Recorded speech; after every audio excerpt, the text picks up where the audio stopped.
توحید کو نہ سمجھنے کا یہ ایک نتیجہ ہے۔ شرک کا سب سے بڑا نقصان یہ ہے کہ وہ اللہ کی محبت دلوں سے نکال دیتا ہے۔ آپ ہمارے علاقے میں آئیے اور تھوڑی سی تقریر کر کے دیکھیے کہ جو مانگنا ہو اللہ سے مانگو، پکارنا ہو تو اللہ کو پکارو، وہی دینے والا ہے، وہی عطا کرتا ہے، وہی بیمار کرتا ہے، وہی شفا دیتا ہے۔ فوراً صبح اٹھ کر چائے کی ہوٹلوں پر آپ پر تبصرے ہونے لگیں گے،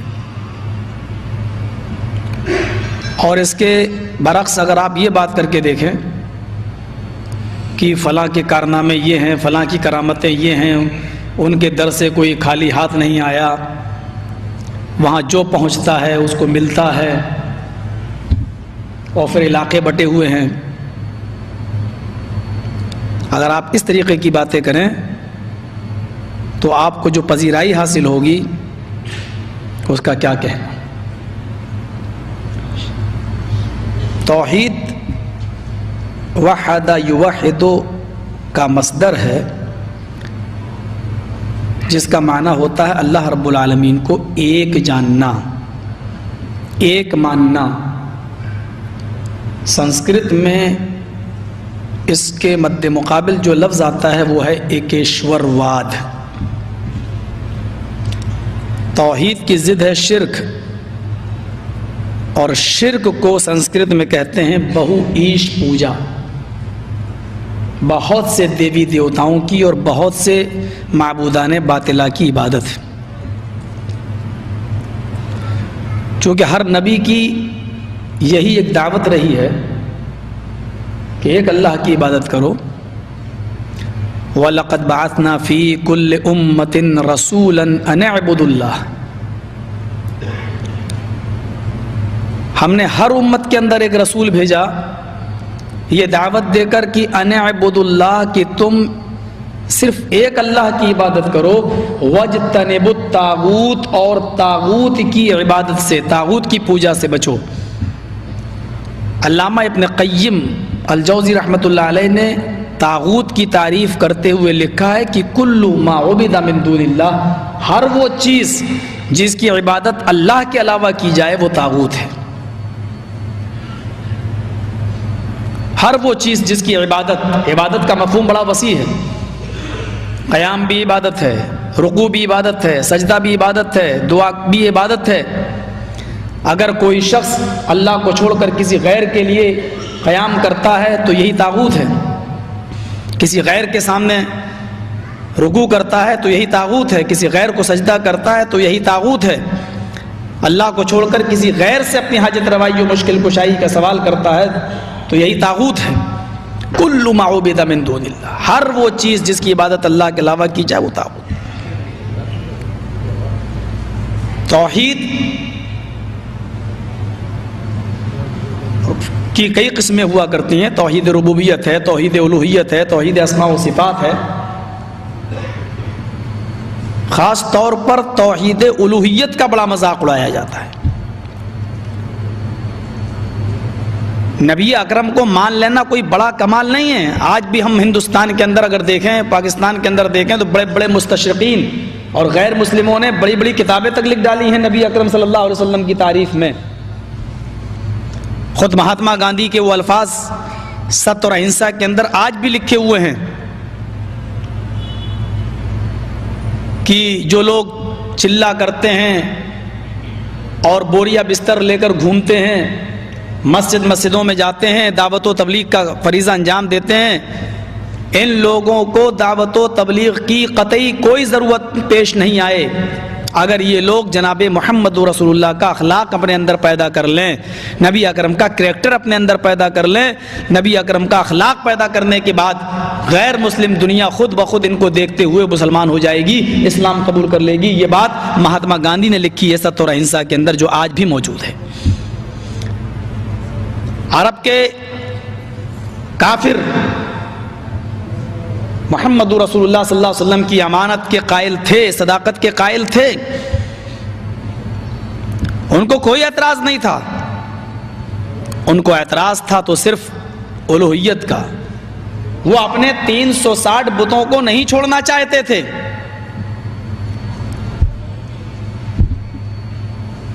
وہ نبی اکرم کو سچا ماننے کے لیے تیار تھے, امین و صادق ماننے کے لیے تیار تھے, بلکہ کہا بھی کرتے تھے.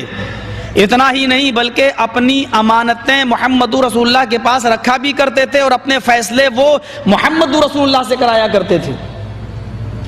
اور جب نبی اکرم کو دیکھ لیا کرتے تھے تو کہتے تھے قد جاءنا الامین قد جاءنا الصادق, امین آ گیا, صادق آ گیا, ہمیں اس کا فیصلہ منظور ہے. فیصلہ ہونے سے پہلے ذرا تیقن کا انداز دیکھیے. فیصلہ ہونے سے پہلے وہ یہ مان لیا کرتے تھے اور کہتے تھے کہ مجھے اس کا فیصلہ منظور ہے, جو بھی فیصلہ کرے گا میں فیصلہ مان لوں گا. فیصلہ کیا ہوگا, میرے خلاف یا میرے فیور میں, یہ تو بات کی بات ہے. مجھے منظور ہے ان کا فیصلہ, چاہے وہ میرے فیور میں ہو چاہے وہ میرے اپوزٹ ہو. وہ نہیں مانتے تھے تو صرف اس بات کو, لا الہ الا اللہ, ایک اللہ کی عبادت. وہ کسی قیمت پر اس کے قائل نہیں تھے.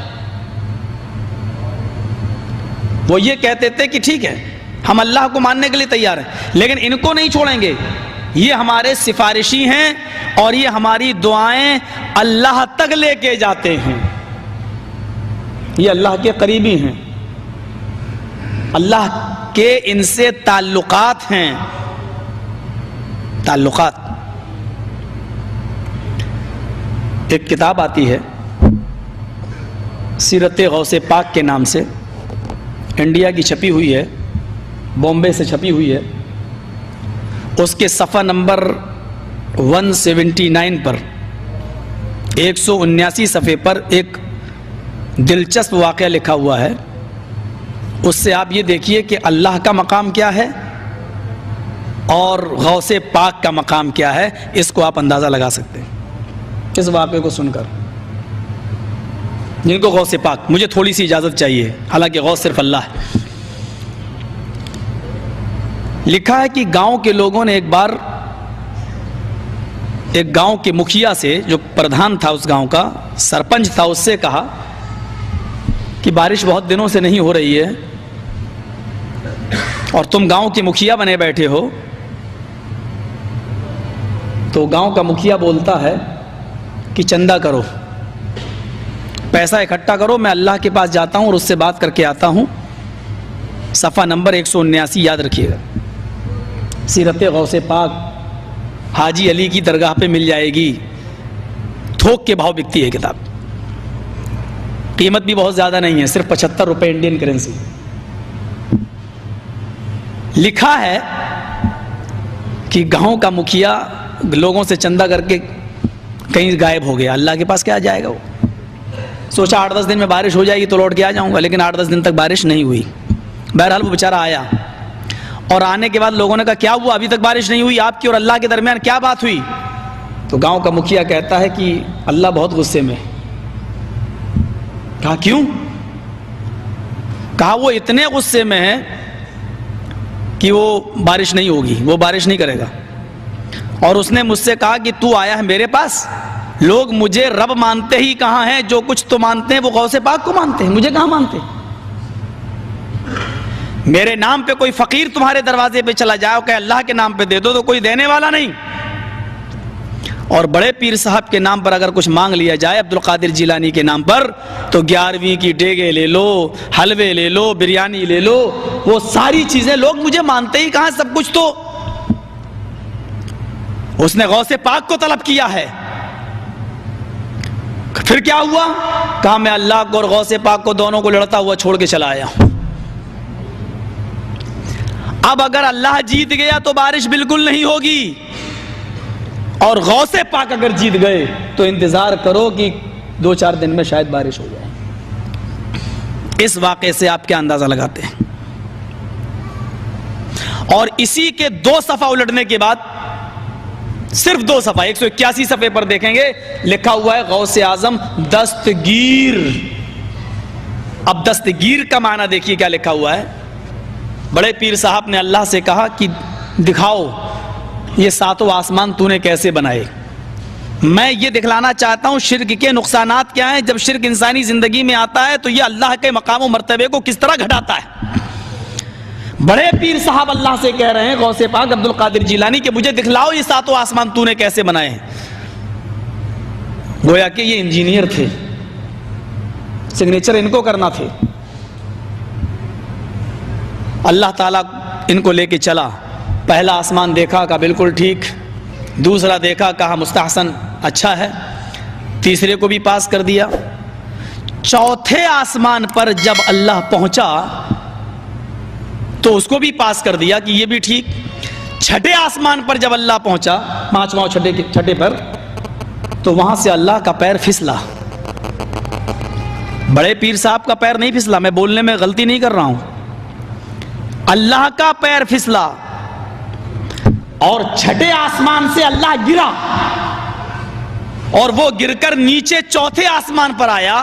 بڑے پیر صاحب نے اپنا داہنا ہاتھ بڑھایا اور اللہ کو کھینچ لیا, پکڑ کے ان کو اٹھا لیا, گرنے سے زمین پر آنے سے ان کو روک لیا, ہاتھ پکڑا اور ان کو کھینچا اور اوپر چڑھا لیا. اس دن سے ان کا نام پڑ گیا دستگیر, ہاتھ بڑھا کر اللہ کو کھینچنے والا. یہ دستگیر کا معنی یہ ہے, ہاتھ بڑھا کر اللہ کو کھینچنے والا. میں سمجھتا ہوں کہ اللہ کی جو رسوائی اور ذلت اس فرقے نے کی ہے, شاید ہندوؤں کی مذہبی کتابیں بھی اگر آپ پڑھ ڈالیں تو یہ نہیں ملے گا آپ کو. مسجد ہے, میں نہیں چاہتا تھا کہ یہاں کوئی منتر پڑھوں, لیکن ایک منتر میں پڑھتا ہوں جس سے توحید کا ثبوت ملتا ہے, ذرا غور کیجئے. یچتی یو یو پم مما نستسما دیوی شوری رشا, یجروید ادھیائے 2 منتر نمبر 21 کے اندر آپ یہ منتر دیکھیں گے. آج بھی یہ منتر لکھا ہوا ہندوؤں کی کتابوں میں. یچتی یو یو پم مما, یاچنا کے معنی ہوتے ہیں سنسکرت میں بھیک مانگنا. یچتی امپریٹیو سینٹینس ہے, فعل امر ہے. مانگو کس سے؟